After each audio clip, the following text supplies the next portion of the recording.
Buenas tardes amigos, sean bienvenidos nuevamente. Es un gusto saludarles y compartir con ustedes. Antes que nada, quisiera preguntarles si de la clase de ayer todavía hay alguna duda, alguna inquietud que quisieran plantear previo a continuar con la clase del día de hoy.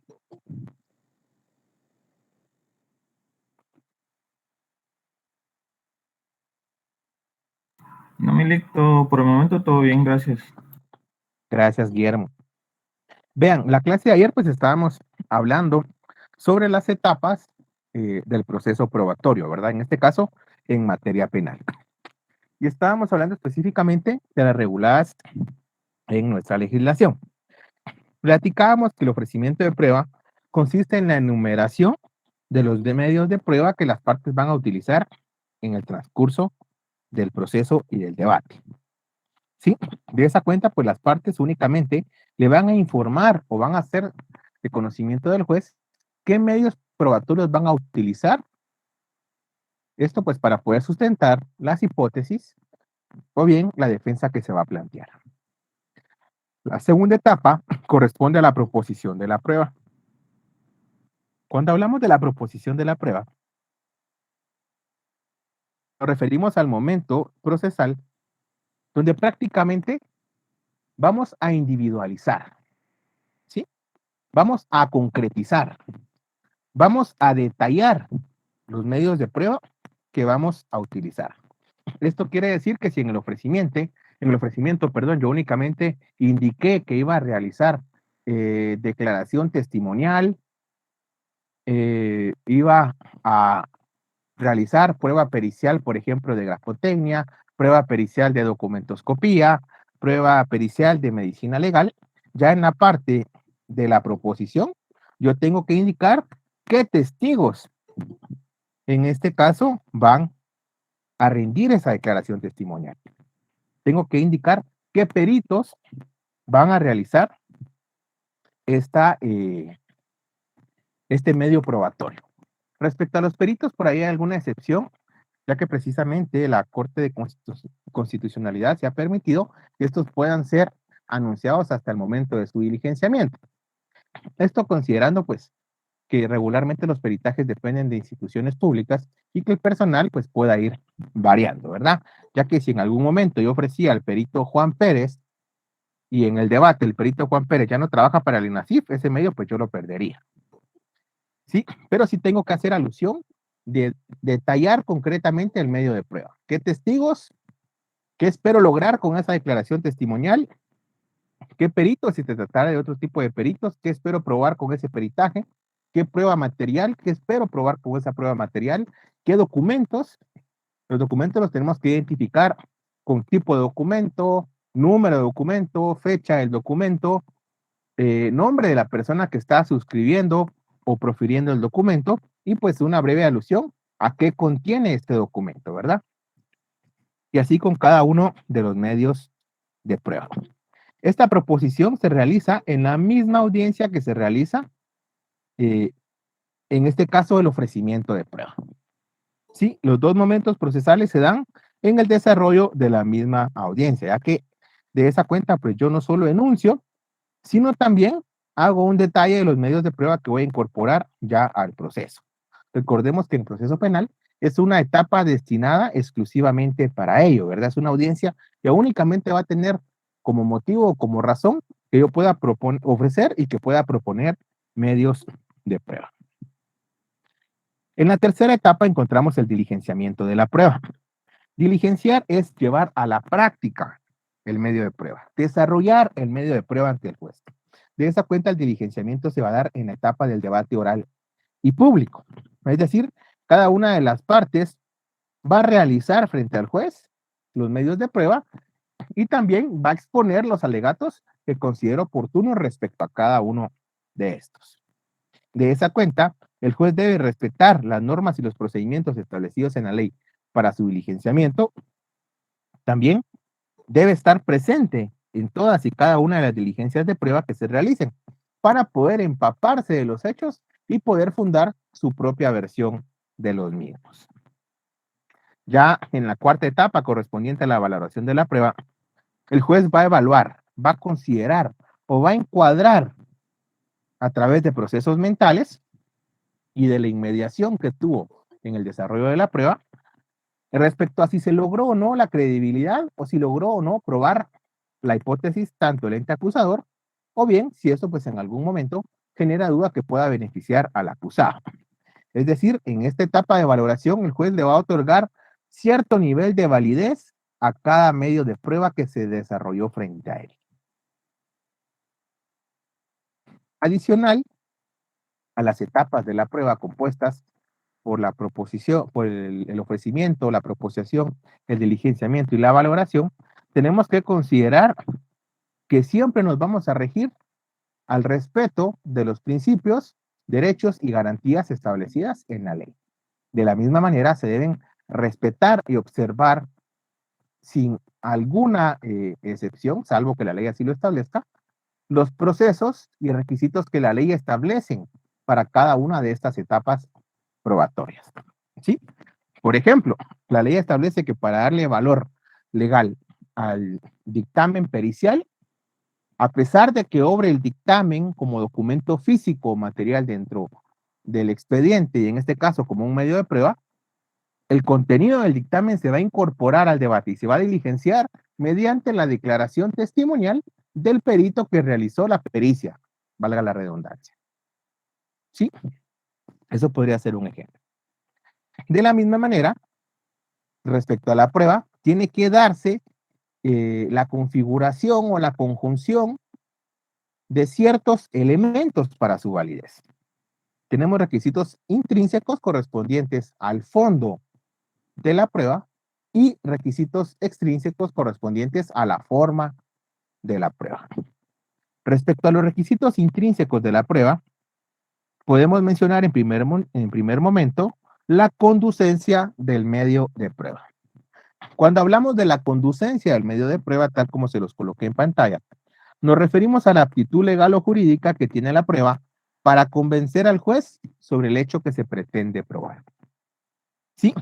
Esto quiere decir que el juez sí va a poder hacer un análisis de fondo de la prueba. Esto pues ya al momento de valorar la misma en debate, ¿verdad? Lo que se pretende es un gasto innecesario. Se trata de que no se dilate el proceso mediante un procedimiento ineficaz. Para que la prueba sea conducente, primero que todo, debe ser un medio autorizado, permitido y regulado en la ley. ¿Sí? Principio de legalidad y de imperatividad. De la misma manera, no tiene que existir una prohibición legal para su utilización o su realización, como puede ser el caso de declaración obtenida mediante tortura o mediante malos tratos. Como tercero, para que la prueba sea conducente, se necesita que la ley no excluya o le reste valor probatorio a este medio. ¿Sí? Esto pues porque en algún momento la ley establece que se debe probar con otro medio, ¿verdad? O sea, yo no podría presentar en el caso del estado civil de las personas un acta notarial de declaración jurada, donde la persona diga que es soltera, que es casada, que es viuda, etcétera, ¿verdad? Según lo que quieran consignar. Porque la ley específicamente me dice que el único medio para probar el estado civil es la certificación de partida de nacimiento extendida por el RENAP. A esto se refiere este último numeral. El segundo requisito intrínseco o requisito de fondo es la pertinencia o relevancia del objeto de la prueba. Esto quiere decir que para que una prueba sea eficaz, previamente se tuvo que verificar si cumplió con los requisitos de la misma.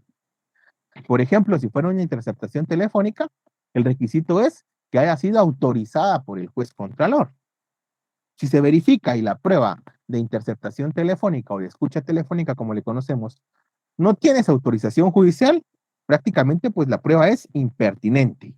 La prueba va a ser irrelevante y de esa cuenta, una prueba impertinente o una prueba irrelevante presentada ante el juez no puede fundar una sentencia. Es decir, no debe otorgársele valor probatorio. El tercer elemento es la utilidad de la prueba. Cuando nos referimos a la utilidad de la prueba debe servir al juez para que éste se convenza de los hechos, ya sea que los hechos se produjeron o que los hechos no se produjeron. Prácticamente, pues el medio de prueba es la única forma que se tiene para que el juez forme una idea en su cabeza sobre los argumentos que se le están presentando y de esa cuenta poder tomar una decisión. Respecto a utilidad de la prueba, algunos autores pues prácticamente la relacionan o establecen que existe cierta semejanza, perdón, con la pertinencia o la conducta. Esto precisamente porque la prueba inconducente o la prueba impertinente resulta inútil. Por lo tanto, al ser inútil, se le va a restar eficacia a la misma, porque no va a ser valorada y no va a poder producir o sustentar una sentencia, ya sea absolutoria o condenatoria. De la misma manera, tenemos que tener en cuenta y estar abiertos a la posibilidad de que en algún momento hablamos, permítanme, del principio indubio probationis, el cual establecía que el juez, al tener dudas respecto a lo que un medio de prueba pueda probar o no, debe admitirlo. Aquí precisamente en la utilidad de la prueba se le va a dar esa importancia a ese principio. Primero que todo, porque se establece la posibilidad de que la prueba por sí sola pueda demostrar algo. O bien que la prueba pueda aportar una parte o cierto grado de convencimiento, pero en su relación con todos los demás medios probatorios ya le den al juez esa certeza respecto al hecho. Sí, recuerden que aquí en la utilidad de la prueba siempre vamos a aplicar el principio favor probationis o indubio probationis y también indubio pro reo, así como el principio de unidad de la prueba. Primero, la prueba debe admitirse ante la duda de que pueda probar algo o no. Segundo, toda duda va a favorecer al reo. Y tercero, que la prueba debe apreciarse, valorarse o considerarse en su conjunto como un todo. El cuarto y último requisito intrínseco lo constituye la ausencia de prohibición legal para investigar el hecho. ¿A qué se refiere la ausencia de prohibición legal para investigar el hecho? En primer momento, tenemos que tener en cuenta que el medio probatorio o la prueba que estamos desarrollando o que vamos a incorporar al proceso no se encuentre expresamente prohibida por la ley. Seguidamente, tenemos que tomar en cuenta que si el medio probatorio se encuentra expresamente prohibido por la ley, ese medio no va a poder ser sujeto a una valoración por el juez. De esa cuenta, el medio probatorio deberá ser inadmisible. No podrá considerarse para fundar una sentencia. Pero hay algunos casos especiales donde la ausencia de prohibición legal para investigar el hecho no hace alusión únicamente a que el medio de prueba esté prohibido, sino a que el medio de prueba requiere el cumplimiento de ciertos requisitos esenciales. Si no cumplimos esos requisitos esenciales, el medio de prueba es ineficaz, es inútil y es impertinente. ¿Cómo puede ser el caso, por ejemplo, de la ley contra la delincuencia organizada, que establece para el caso de interceptaciones telefónicas, eh, en este caso las escuchas telefónicas, el cumplimiento de ciertos requisitos? Sí, lo mismo sucede con lo que establece la ley adjetiva penal con la interceptación de correspondencia. Está sujeta a ciertas condicionantes o a ciertas limitantes que deben darse y deben cumplirse para poder ser valorado y ser eficaz. En resumen, la ausencia de la prohibición legal se da por dos cosas. Primero, porque la ley expresamente prohíbe un medio probatorio. Eso quiere decir que solo vamos a poder presentar aquellos medios probatorios no prohibidos por la ley, porque de que la ley permite, ustedes saben que hay libertad probatoria. Sí, pero que esa libertad probatoria se encuentra sujeta a las limitantes de derechos, principios y garantías procesales y constitucionales. En segundo momento, que hay pruebas que requieren el cumplimiento de requisitos específicos. Sí, a eso precisamente hace alusión la ausencia de prohibición legal para investigar el hecho. Cuando hablamos de los requisitos externos o los requisitos de forma, el primero que tenemos que mencionar es el de oportunidad procesal o ausencia de preclusión. Esto, mis amigos, quiere decir que la prueba debe ser presentada en el momento procesal oportuno. ¿Sí? Va a ser válida, va a ser legal y va a ser permitida la prueba que se presenta en el momento establecido en la ley. Posterior a ese momento, la ley podrá regular alguna excepción, pero en regla general, la prueba no debería ser admitida. ¿Sí? ¿Cuál podría ser alguna de estas excepciones? El anticipo de prueba que vamos a hablar más adelante. Porque el anticipo de prueba, la prueba se recibe antes de la etapa procesal oportuna. Posteriormente, en el debate, también hay una etapa para nuevas pruebas, donde se reciben pruebas que no fueron ofrecidas en la audiencia de recepción de prueba. Esas podrían ser las dos excepciones que encontramos.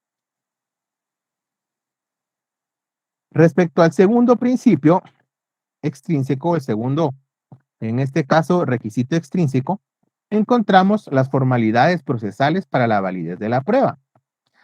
Y esto quiere decir que las pruebas están sujetas al cumplimiento de requisitos o preceptos establecidos en la ley. Sí, si ustedes recordarán de la lectura y estudio que hicieron de los medios probatorios del artículo 187 al 253, se percataron, por ejemplo, que hay ciertos requisitos legales. En el caso de los peritos deben reunir ciertos requisitos. Los peritos deben tener expertise o conocimiento certificado en el área o en la ciencia. Sí, en el caso de los testigos, por ejemplo, no podrá ser testigo el que tenga cierta relación que pueda viciar el procedimiento. En el caso de las escuchas telefónicas, ya mencionamos que si no se tiene autorización judicial, no pueden ser valoradas. Eso quiere decir que todo medio probatorio va a estar sujeto a ciertas formalidades, más o menos si lo quieren ver así, pero está sujeto al cumplimiento de esos formalismos. Y ojo, estas solemnidades no limitan el derecho de probar, sino más allá se configuran como una garantía para la otra parte. Esto para que se puedan hacer efectivos principios como el de defensa, contradicción, igualdad, publicidad, inmediación del juez, inmaculación, entre otros, y que se evite una sentencia arbitraria, sino que por el contrario se tenga una sentencia fundada en los medios probatorios aportados para el debate. Dentro de estas formalidades, vamos a mencionar tres que son importantísimas. La primera es el modo. La ley va a señalar al juez o le va a indicar al juez el modo en que se deben recibir, admitir, incorporar, valorar y diligenciar las pruebas. Sí, recuerden que no podemos variar las formas del proceso. La forma en que la ley establezca es el procedimiento o los requisitos que debemos que cumplir para ello. No lo podemos modificar antojadizamente. De esa cuenta, el juez únicamente se limita a seguir la normativa. En este caso, a seguir las reglas que establecen el modo en que se va a admitir, incorporar, diligenciar y valorar la prueba. Otro de las formalidades o de las formalidades importantísimas es el tiempo. ¿Sí? La prueba únicamente puede incorporarse al proceso penal en días y horas hábiles. Esto pues para garantizar el derecho de defensa y que la misma pueda ser contradicha. Existen ciertas excepciones a que la prueba sea presentada en días y horas hábiles. La primera, por ejemplo, es el caso de que la prueba sí se reciba en días y horas inhábiles, pero que la petición de recepción en horario fuera del hábil se haga en tiempo, se haga en días y horas hábiles. Si se realiza que la prueba por el número de prueba, por la cantidad de prueba, por la importancia de la prueba, sea recibida fuera del horario laboral, de esa cuenta el juez sí puede habilitar tiempo en horario inhábil y admitirla. ¿Sí? Tanto en días como en horas inhábiles. Por eso hay muchas veces que en las audiencias, pasadas las 3:30, el juez interviene y habilita tiempo. Esto para garantizar ese derecho de contradicción y evitar futuras impugnaciones. Otro elemento que puede llegar a considerarse una excepción es el tema de los juzgados de turno. Toda vez que los juzgados de turno, como ustedes saben, laboran 24 horas. Sí, en este caso, en una primera declaración, se pueden hacer alusión o se pueden contemplar indicios para poder decidir sobre la posible participación de la persona y, en este caso, si la persona va a prisión o no va a prisión preventiva. Lo mismo sucede en aquellos casos, por ejemplo, para delitos menos graves, que son conocidos por jueces de paz. Sí, delitos no mayores a 5 años, con penas no mayores a 5 años. Lo mismo podría suceder cuando algún juez, en este caso, pues, de un juzgado de turno, deba diligenciar un debate. ¿Cuándo va a poder diligenciar un debate? Cuando se trate de un procedimiento abreviado, por ejemplo, o bien cuando se trate de uno de los procedimientos específicos señalados en la ley. De esa cuenta, esta actuación, como se realiza dentro de la competencia y la jurisdicción del juzgado, eso quiere decir que ese juzgado va a estar habilitado tanto por razón de la materia, por razón de grado, como por razón de turno. Esta actuación se considera válida y se considera legítima. El tercer elemento de las formalidades es el lugar. Esta solución a dónde ocurre la prueba, dónde debe desarrollarse la prueba, dónde debe recibirse la prueba. La prueba solo puede recibirse en los lugares previamente establecidos para ello. Sí, no es que las partes puedan quedar con el juez en un restaurante y presentarle sus medios de prueba. Sí, tiene que presentarse en la sede del juzgado, salvo que la prueba se va a diligenciar en otro medio, como podría ser un reconocimiento judicial, donde el juez deba trasladarse y de esa cuenta, pues, en el lugar de los hechos, reconstruir los mismos o bien observar lo que considere. El tercer elemento extrínseco o de forma lo constituye la legitimación y postulación para la prueba. ¿Qué quiere decir esto? Que no todas las personas se encuentran habilitadas o tienen el derecho de presentar pruebas en un proceso. Recuerden que este derecho va a estar reservado únicamente para las partes y sujetos del proceso. ¿Sí? Pero ese elemento o ese requisito es extensivo también para el juez. Porque no cualquier juez puede recibir pruebas, no cualquier juez puede diligenciar pruebas. ¿Quién puede recibir pruebas? Un juez contralor. ¿Quién es el juez contralor? El juez de primera instancia. Sí, y en su caso, pues uno de paz, si estuviéramos hablando de delitos no mayores a 5 años. También puede recibir prueba el juez con competencia específica para esa prueba. Muchas veces se comisiona a los jueces en diversos departamentos para que ellos realicen, por ejemplo, algún reconocimiento judicial, o que ellos vayan a un hospital, a un sanatorio, a recabar la declaración testimonial de alguna de las partes. Ellos también se encuentran habilitados en virtud que se les está comisionando específicamente para ello. Y obviamente, pues ya en el debate, el tribunal de sentencia va a ser el único encargado de poder recibir esta prueba. Fuera de ellos, nadie más puede recibir la prueba como tal o diligenciarla y valorarla. El cuarto elemento lo constituye la competencia del juez de la causa o del comisionado. Ojo, aquí no estamos hablando de una redundancia respecto al punto que acabamos de tocar. Sí, cuando hablamos que el juez sea competente, esto va un poquito más allá. Es decir, que el juez no solamente tiene que tener por mandato legal esa habilitación para realizar y participar en las actuaciones, sino que también tiene que tener el consentimiento de las partes. No basta con que el juez sea competente por razón de la materia, por razón del grado, por razón del turno, sino también el juez debe contar con esa habilitación establecida por el organismo judicial. Debe tener la calidad de juez y adicionalmente a ello debe ser nombrado por el organismo judicial. También el juez tiene que estar sujeto a la competencia que se establezca en el acuerdo de creación de su juzgado. En cada acuerdo de creación de juzgado la Corte Suprema de Justicia establece cuál es la competencia que va a poder desempeñar cada juez. Cuando hablamos de que el juez debe tener el consentimiento de las partes, hacemos alusión de que el juez se encuentra habilitado para conocer y no tenga ningún impedimento legal para ello. Es decir, no haya ningún motivo de excusa o recusación o algún impedimento para que el juez pueda conocer. En caso contrario, pues las partes tendrían que hacer uso de estos medios o mecanismos legales para poder apartarlo de su conocimiento. El quinto y último elemento externo lo constituye la capacidad para el acto de prueba y la ausencia de impedimentos y vicios de voluntad de los sujetos.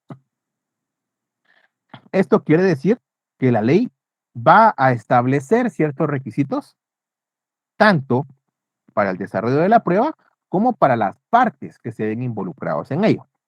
Sí, tanto las partes o sujetos procesales, en este caso el juez y los auxiliares de la actividad probatoria, deben tener esa capacidad procesal. Es decir, deben tener la capacidad de ser parte dentro del proceso y para ser parte dentro del proceso, además de tener un interés directo y legítimo, se requiere estar en el pleno goce de las facultades mentales y volitivas. Y ustedes me dirán, pero bueno, ¿y los menores de edad? Los menores de edad pueden comparecer, pero siempre representados por los padres en ejercicio de la patria potestad o por sus tutores. Lo mismo con aquellos adultos que han sido declarados en estado de interdicción. ¿Sí? Esto quiere decir que no deben existir impedimentos legales para que las partes se desarrollen respecto a la prueba, para que las partes puedan ofrecer su prueba, puedan proponer su prueba, puedan diligenciar la prueba. Tampoco debe haber algún impedimento legal para que el juez la valore. ¿Sí? Por ejemplo, los menores de edad tienen impedimento. Los menores de edad tienen ese impedimento porque no gozan de esa capacidad de ejercicio. Lo mismo con los incapaces o aquellas personas que estén inhabilitadas, ¿verdad? Imagínense, el Código Penal establece como una pena accesoria la inhabilitación para ejercer cierta ciencia o cierto rol, cierta profesión. Imagínense que yo venga como defensa a proponer como perito a un médico y cirujano o a un criminalista que está inhabilitado. No podría. Lo mismo que yo comparezca auxiliándome de un abogado que no sea colegiado activo o que siendo colegiado activo haya sido inhabilitado por alguna otra causa administrativa. A esto precisamente hace alusión. Hasta acá les pregunto, ¿vamos bien? ¿Hay alguna duda, alguna pregunta, alguna inquietud?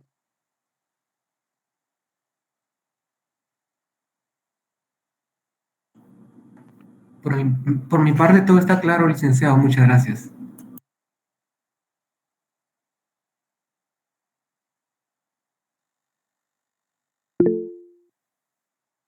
Todo claro, Lick, gracias.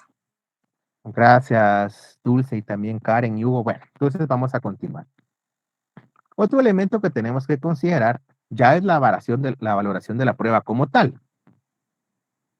¿Sí? Cuando hablamos de la valoración de la prueba, estamos hablando de la apreciación, de la estima, la evaluación, la consideración o la ponderación que se realice de los medios probatorios y su diligenciamiento. De esa cuenta, la doctrina establece tres sistemas para valorar la prueba. La prueba legal o tasada, la íntima convicción y también la libre convicción o lo que se le conoce como sana crítica razonada. Adelante, Johan, lo escuchamos.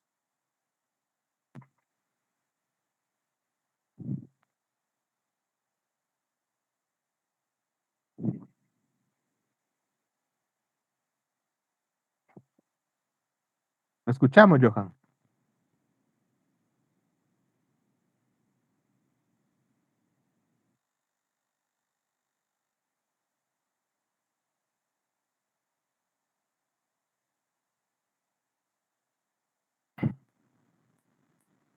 Johan, adelante.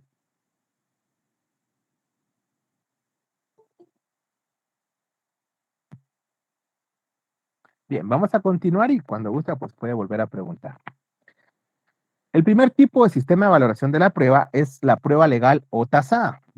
En este tipo de valoración, la ley le va a asignar a cada medio probatorio el valor que se le debe dar. Es decir, que el juez únicamente va a aplicar. El juez no va a poder racionalizar. Únicamente él va a cumplir con lo que establece la ley y le va a dar a cada medio probatorio el valor que la ley previamente le ha asignado. ¿Sí? De esa cuenta, cuando hablamos de la prueba legal o tasada, es el legislador el que fija esa valoración que debe dársele a cada prueba cuando crea la ley. Prácticamente, pues el juez únicamente se limita a aplicar lo que la ley previamente establece. Y esto ustedes lo ven, por ejemplo, en civil. Cuando vemos que hay ciertas pruebas como la confesión judicial, que es una prueba que se le da precisamente ese valor de prueba legal o tasada. Lo mismo con documentos, ¿verdad? El segundo sistema probatorio, que también podría aplicar para el sistema penal, pero no para el caso guatemalteco, es el de íntima convicción o el sistema de certeza moral. En este caso, el juez va a tomar la decisión sin basarse en ninguna ley. ¿Sí? El juez va a tomar la decisión libremente, conforme su leal saber y entender. Como ustedes lo pueden ver en laboral, ¿verdad? No hay nada que lo va a amarrar a decidir, únicamente sus convicciones propias, conforme su leal saber y entender. Esto quiere decir que la apreciación de la prueba va a ser subjetiva y va a ser meramente empírica. Y esto precisamente es lo que ustedes ven en el sistema anglosajón cuando se da el sistema de jurados. Los jurados son jueces legos, ¿verdad? Que no tienen que tener conocimiento en derecho. Ellos van a resolver conforme su leal saber y entender. Y ya el último sistema, que es el aplicado en Guatemala, esto lo pueden ver en el artículo 186 de nuestro Código Procesal Penal, es el sistema de la sana crítica razonada o el sistema de libre convicción. ¿Qué establece este sistema? Que el juez debe valorar los medios probatorios conforme a 3 elementos importantes: la lógica, la experiencia y la psicología. ¿Sí? Conforme a la lógica, la experiencia y la psicología. Pero vean, en este caso, el juez valora libremente conforme su criterio, usando únicamente las reglas de la sana crítica. La sana crítica, como mencionamos, se basa en la lógica, la experiencia y la psicología. Algunos autores consideran que también en el sentido común. El sistema de la sana crítica razonada lleva una condición, y es que el juez está obligado a motivar, a razonar o a fundamentar y justificar sus decisiones. De esa cuenta, el juez debe demostrar cuál es el nexo que se produjo entre el hecho y el medio probatorio para tenerlo por probado. Recuerden que también la falta de motivación ya es un motivo para poder impugnar la resolución, porque se establece que se está vulnerando el derecho de defensa. ¿Por qué se vulnera el derecho de defensa? Porque una resolución que no se encuentra motivada, justificada o sustentada deja indefenso a las partes, porque no saben qué elementos el juez valoró, qué elementos el juez no valoró, o bien cómo fue esa valoración que realizó el juez. Prácticamente, pues la resolución sería incontrolable y resultaría arbitraria, porque no existiría medio de defensa contra ella. Cuando hablamos de que debe interpretarse conforme a las reglas de la sana crítica razonada, en primer momento, pues mencionamos a la lógica. Ustedes saben que ya llevaron prácticamente el curso de lógica jurídica y vean que lo que vieron en el curso de lógica jurídica es lo que aplicamos en la actualidad cuando estamos litigando. Ustedes por ahí vieron el principio de identidad. Sí, vieron también el principio de no contradicción, el principio de razón suficiente, el principio de tercero excluido. Todos esos principios se configuran y obviamente pues nos van a servir para arribar a conclusiones dentro del proceso y precisamente le van a servir al juez para poder tomar una decisión. Cuando hablamos de la experiencia nos estamos refiriendo a la vivencia que ha tenido el juez a lo largo y el transitar de su vida. Es decir, todas aquellas experiencias que se han desarrollado en su diario vivir. Cuando hablamos de la psicología, recuerden que la psicología pues es una ciencia que estudia la conducta humana. ¿Sí? También se dice que estudia el alma. Prácticamente tiene como finalidad estudiar los procesos mentales de las dimensiones del conocimiento, la afectividad y la conducta. De esa cuenta, el juez, sin ser un perito o un experto en la psicología, sí tiene ciertos elementos que le permiten tomar su decisión con base en consideraciones psicológicas. ¿Cuándo adquiere estos conocimientos el juez? Cuando es formado en la Escuela de Estudios Judiciales del organismo judicial.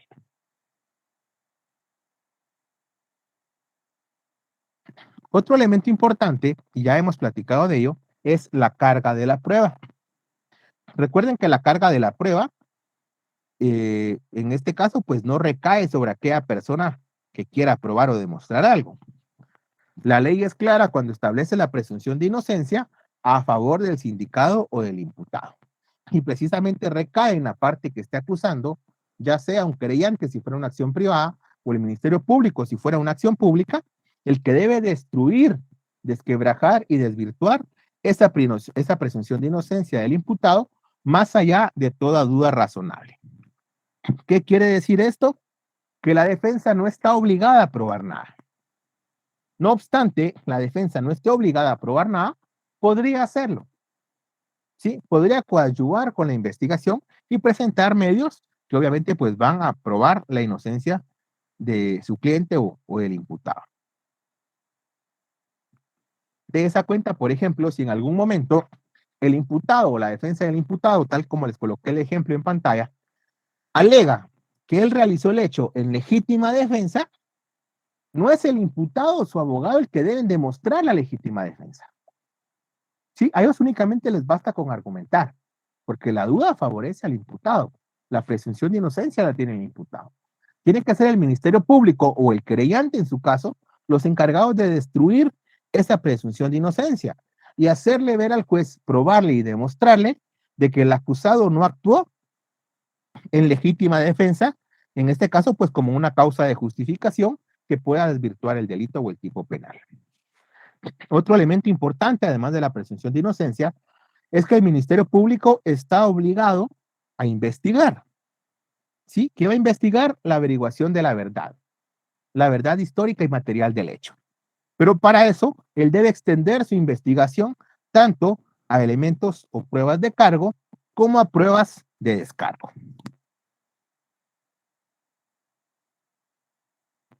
¿Vamos bien hasta acá?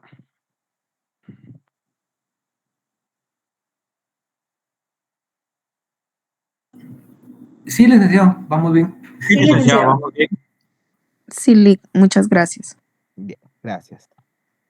¿Cómo se incorpora la prueba en el proceso penal?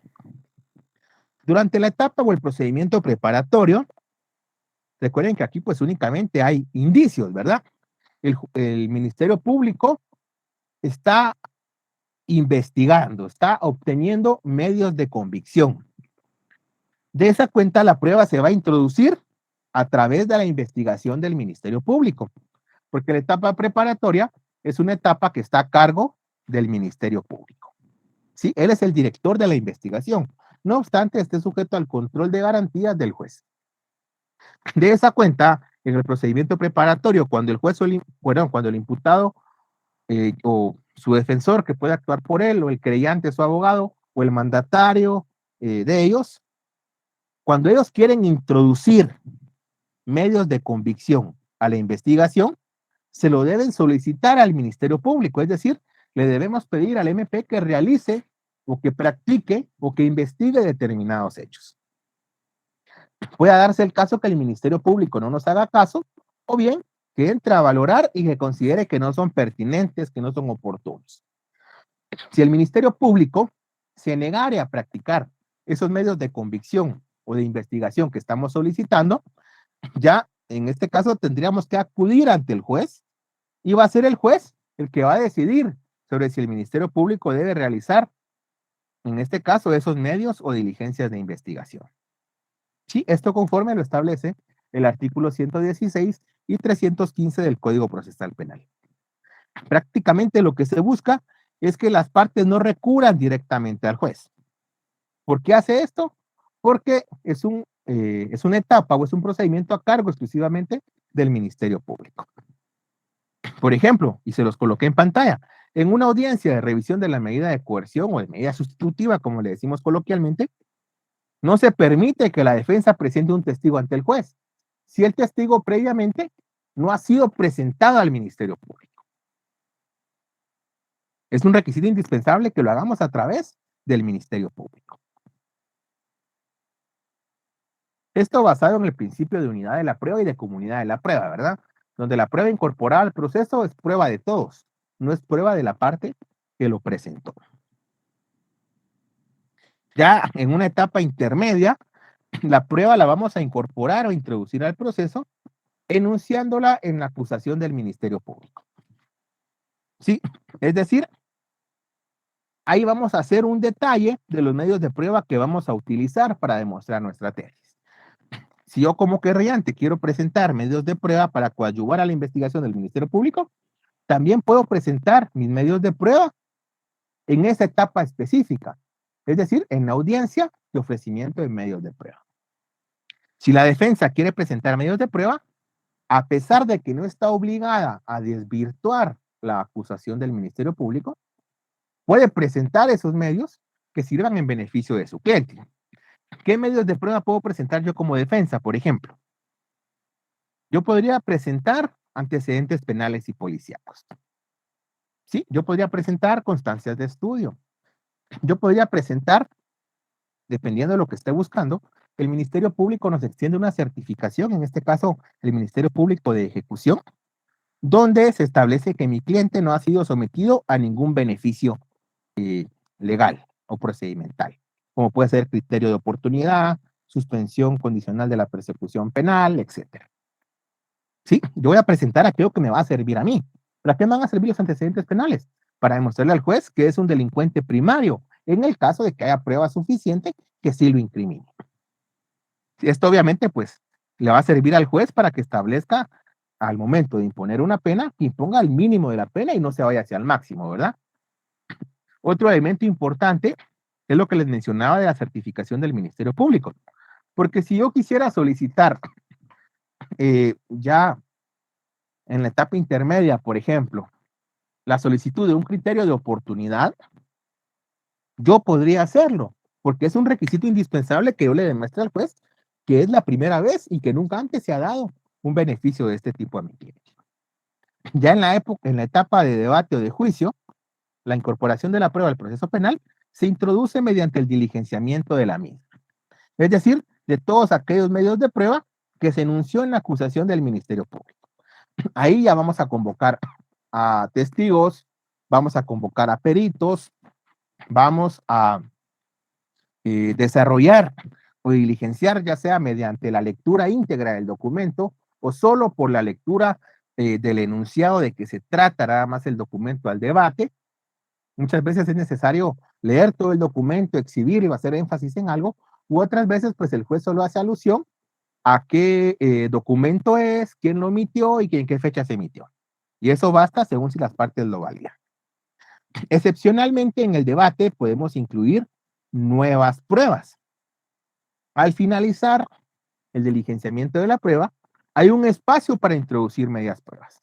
Es decir, para poder incorporar al proceso pruebas que no fueron ofrecidas en la audiencia de ofrecimiento de prueba.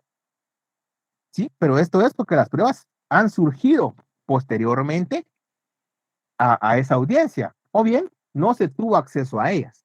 Ahí ya va a ser el juez del tribunal o bien el tribunal colegiado el que va a decidir sobre su incorporación o no. Obviamente vamos a poder protestar, vamos a poder decir que es abundante, impertinente, inútil, etc. Las partes tienen ese derecho. Sí, recuerden que solo la prueba que ha sido introducida legalmente al debate es la que puede ser valorada y puede sustentar una sentencia futura.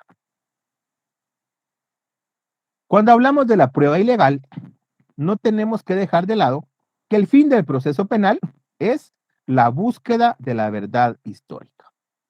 ¿Sí? Y un Estado como el guatemalteco, que es se establece y se configura bajo un sistema republicano y democrático, precisamente esa búsqueda de la averiguación histórica no es absoluta. Está sujeta a las limitaciones establecidas en la ley y en la Constitución. Por ejemplo, si la única manera en que yo puedo conocer lo que sucedió en determinado hecho es torturando a una persona, el Estado tiene que renunciar a conocer esa verdad. Yo no puedo obtener la declaración de una persona mediante malos tratos o tortura. La prueba que es ilegal, esta prueba no puede ser valorada. Esta prueba no debe ser considerada por el juez al momento de emitir una sentencia. Y podemos decir que esa ilegalidad de la prueba se va a dar en dos circunstancias. Primero, cuando su obtención se haga a través de un medio probatorio prohibido. ¿Sí? Y segundo, cuando se incorpore en forma irregular al proceso. De esto también vamos a hablar ahora. ¿Cómo se puede incorporar por un medio prohibido? Por ejemplo, que yo trate de incorporar al proceso una escucha telefónica que no cuenta con autorización judicial. Bien, la prueba obtenida entonces a través de un medio prohibido. Estamos hablando de la prueba ilegal, ¿verdad? Recuerden que toda prueba que vulnere las garantías establecidas en la Constitución y en la ley no debe ser admitida ni valorada en el proceso. ¿Sí? De esa cuenta, podemos encontrar que este tipo de prueba se puede producir por medios probatorios con prohibición absoluta y por medios probatorios que requieren autorización judicial. En el caso de la primera, de medios probatorios con prohibición absoluta, prácticamente estos medios probatorios no pueden ser admitidos porque afectan la integridad física y psicológica de la persona. Sí, por ejemplo, la declaración o la prueba obtenida bajo tortura. Cuando los medios probatorios requieren autorización judicial, se establece que algunos derechos fundamentales sí pueden ser afectados, pero dentro de los márgenes que la ley establece, como puede ser, por ejemplo, la inviolabilidad de la vivienda. Para la inviolabilidad de la vivienda, para que no sea ilegal, yo tengo que tener una orden de allanamiento emitido por un juez competente. ¿Sí? En el caso de la escucha telefónica, tengo que tener la orden emitida por juez competente. Si tengo esa orden y lleno los requisitos que la ley establece, la prueba no se considera ilegal. Pero si no reúno esos requisitos, la ley sería, perdón, el medio de prueba sería ilegal. Respecto a la prueba ilegal, se establece la teoría del fruto de la teoría de los frutos del árbol envenenado. ¿Qué establece esta teoría? Establece que toda prueba que ha sido obtenida o recabada a partir de un medio ilegal es prohibida. La única excepción que se regula es cuando esta prueba favorezca al reo. Es la única excepción. Imagínense ustedes que en una escucha telefónica se demuestra que el reo es inocente. Esa escucha telefónica no cuenta con autorización judicial. Es decir, ha sido interceptada ilegalmente. Pero si con esa escucha telefónica se demuestra que el reo, el imputado o el sindicado es inocente, sí podría ser valorada porque no es ilegal. Otro aspecto importante es que hay otra excepción. Esta excepción se da cuando una prueba se realiza sin contar con la autorización debida. Una escucha telefónica sin autorización judicial. Yo esa escucha telefónica sin autorización judicial no la puedo presentar como prueba en ese caso. Pero si derivado de, porque imagínense que yo estoy escuchando o realice la interceptación para probar que X persona es corrupta. Es corrupta porque arregló una contratación del Estado, por decirlo así. Si yo hago esa interceptación telefónica, por mucho que la persona confiese, es ilegal. Pero si dentro de esa interceptación telefónica, la persona confiesa otro delito, ese delito se tiene como hecho notorio. Y por ese delito, esa escucha sí puede ser válida. Por el otro delito, no. De esa cuenta, existe prohibición de valoración de la prueba ilegal. La prueba ilegal no puede ser valorada si es obtenida a través de una violación a un precepto constitucional. Tampoco puede ser valorada si es obtenida como consecuencia de esa valoración, de esa violación. Perdón. Cuando se realiza o se obtiene una prueba por medios ilegales, esto obviamente pues lleva aparejada la sanción al funcionario público. Sí, tanto sanción que puede ser en materia administrativa como un proceso disciplinario, una sanción civil como daños y perjuicios, o bien una sanción penal si él incurre en algún tipo delictivo. Siempre hablando de la prueba ilegal, dijimos que la prueba ilegal se da por dos medios. La primera es por la prueba obtenida a través de un medio prohibido. Y la segunda, la prueba incorporada irregularmente al proceso. Respecto a la prueba incorporada irregularmente al proceso, podemos mencionar que la incorporación de la prueba al proceso debe hacerse respetando las formalidades exigidas por la ley. De esa cuenta, el Código Procesal Penal establece requisitos formales necesarios que tenemos que cumplir si queremos que esa prueba tenga certeza, que esa prueba sea eficaz y realmente pueda ser valorada en el proceso penal. El artículo 246 de nuestro Código Procesal Penal establece cuál es el procedimiento que tenemos que seguir para el reconocimiento en fila de personas. En este caso, un requisito indispensable es que esté presente el imputado. Si no está presente el imputado, obviamente, y la prueba se incorpora, la prueba va a ser incorporada irregularmente al proceso. Lo mismo establece el artículo 317 y 318 del Código Procesal Penal, que exigen la presencia de la defensa en las pruebas anticipadas. Si la defensa no está presente y la prueba es incorporada, la prueba estaría siendo incorporada irregularmente al proceso. Y acá también hay responsabilidad para el funcionario público, tanto para el Ministerio Público como para el juez que incorpore irregularmente la prueba al proceso. Bien, amigos, si gustan la dejamos acá. Ya en la siguiente clase vamos a hablar sobre la forma de impugnar la prueba ilegal. También vamos a hablar un poquito sobre cómo se puede subsanar esta prueba ilegal y cuál es el procedimiento para subsanar la prueba ilegal. Adicionalmente, vamos a hablar un poquito del procedimiento abreviado, vamos a hablar del anticipo de prueba y vamos a hablar de algunas consideraciones importantes de cada uno pues, de los medios de prueba contemplados en nuestro Código Procesal Penal. Sí, también les compartiré la doctrina legal más importante respecto al sistema probatorio penal. Que tengan un feliz descanso. Si hubiera alguna duda, me la pueden hacer